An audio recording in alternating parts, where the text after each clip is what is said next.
Hoje vamos começar pela notícia mais recente, né, pelo fato mais recente que temos aí no mundo mineiro, do futebol mineiro, que é Souza 2, Cruzeiro 0. No nosso último episódio a gente comentou que não ia ser um jogo fácil, né, apesar do Souza ser um time assim, desconhecido, né, mas a Copa do Brasil é um campeonato, né, totalmente traiçoeiro, a gente já conhece, é histórico já os vacilos de times grandes, né? Sim.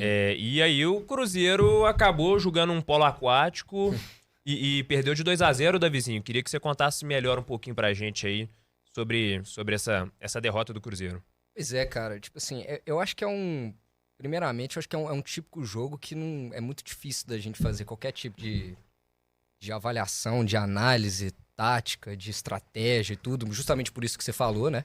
O gramado não favorece nada para isso. Os jogadores entraram como se fosse uma piscina mesmo, né? Uhum. Então é difícil de ter qualquer tipo de interpretação sobre o que aconteceu no jogo. Mas, de qualquer forma, independente disso, o Cruzeiro jogou muito mal, né?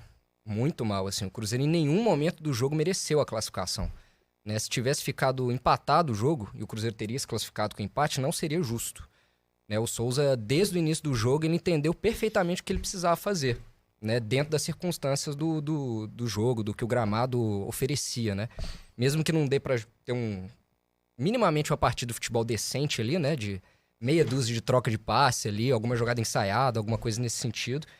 Mas o Souza entendeu rápido que justamente pelo gramado pesado, pela dificuldade de tocar alguma bola, ele jogou muito na famosa ligação direta, né? A bola longa, tentando jogar na velocidade dos atacantes, atrás da zaga do Cruzeiro. Enquanto o Cruzeiro achou que ia conseguir trocar passe e criar jogada em cima disso. É o estilo de jogo, né, do Cruzeiro atual. É o estilo de jogo, é o que pelo menos o Larcamón se propõe a fazer com o elenco que ele tem. Só que tem certas situações, tem certas circunstâncias que você não tem que pensar muito em modelo, em nada. Você tem que pensar em ganhar o jogo, né? Sim.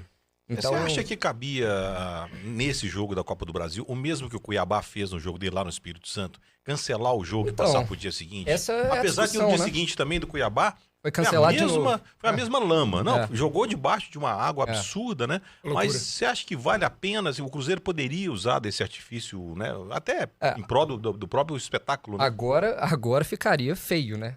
Ter qualquer tipo de recorrer qualquer tipo na hora, né? Teria que ter sido antes ou na hora e tal, mas assim, independente de qualquer coisa, assim, isso mostra muito a bagunça que é a CBF, que ela não preocupa com o seu produto, né?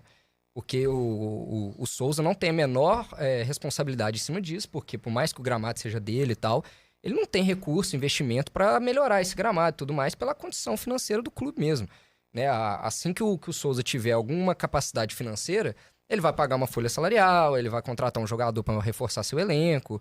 Ele não vai preocupar em cuidar do seu gramado. Isso é uma realidade de todos os times do Brasil, os times menores do Brasil, né? Sim. Então isso mostra o quanto a CBF tem descaso, né, com o seu próprio produto, que a Copa do Brasil é um produto, hoje em dia, tão valorizado quanto o Campeonato Brasileiro, né? Não é mais importante o Campeonato Brasileiro, mas é um produto importante, né? Então, a premiação é... A premiação é absurda, então, né? assim...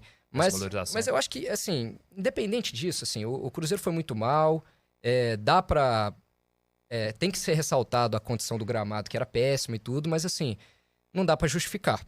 Entendeu? Inclusive, se você parar pra pensar que a maioria desses jogadores que estão no Cruzeiro hoje, em algum momento das suas carreiras, seja em categoria de base ou na trajetória deles até chegar no Cruzeiro, eles já enfrentaram algum gramado nesse sentido. Então, assim, esses caras sabiam que isso poderia acontecer. O gramado já era ruim, eles sabiam, claro que a chuva piora, mas esses caras sabiam que isso poderia acontecer. E tem que estar preparado para esse tipo de situação. Então, assim, tem que ser ressaltado o gramado? Tem, mas não é justificável, entendeu? É um vexame, provavelmente o maior vexame da história do Cruzeiro. Eu queria até aproveitar o Lucão que vive, né, o meio jornalístico. A gente viu, né, que a grande maioria dos jornais, né, dos noticiários trataram de fato como um vexame absurdo, né? Mas a gente viu também pessoas falando que não foi tão vexame, justamente por causa do gramado. Mas assim, na sua visão, como é que foi tratado essa derrota do Cruzeiro, né? Obviamente você cobre o Atlético e tudo mais, acredito que tenha contato. Daqui a pouco a gente vai falar bastante de Atlético também. Mas acredito que você tenha muito contato também com os demais jornalistas, né? Como é que foi tratada essa derrota do Cruzeiro no meio jornalístico? Eu acho que a maior parte dos veículos tratou como o Davi falou, né? Que eu acho que é como tem que ser tratado mesmo. Um grande vexame, um dos maiores da história do Cruzeiro. O Cruzeiro já tinha passado por uma situação parecida com o Juazeirense, né? Se não me engano, o Atlético com Afogados. E são vexames, não dá pra gente fugir da realidade, né? São times com capacidade de investimento completamente diferente.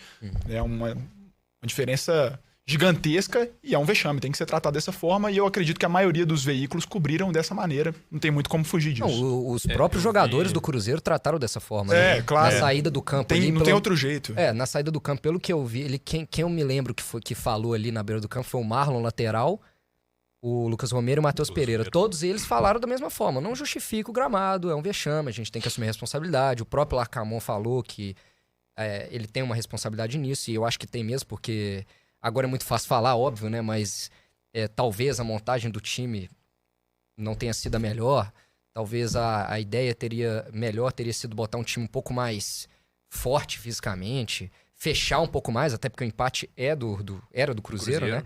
Então, assim, a impressão que dava é que o Cruzeiro estava precisando a todo momento de um resultado.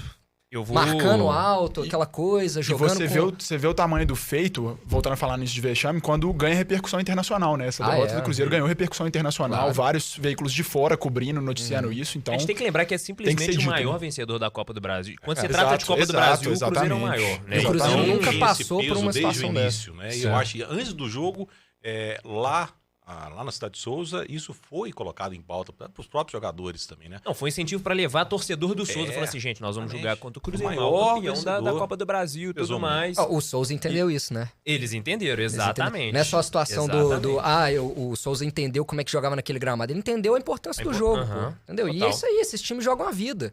Tá certo, tem que jogar a vida mesmo. A diferença é que o clube grande, ele às vezes não entende a responsabilidade que tem nesse jogo, né? Totalmente. Então... Deixa eu passar aqui no chat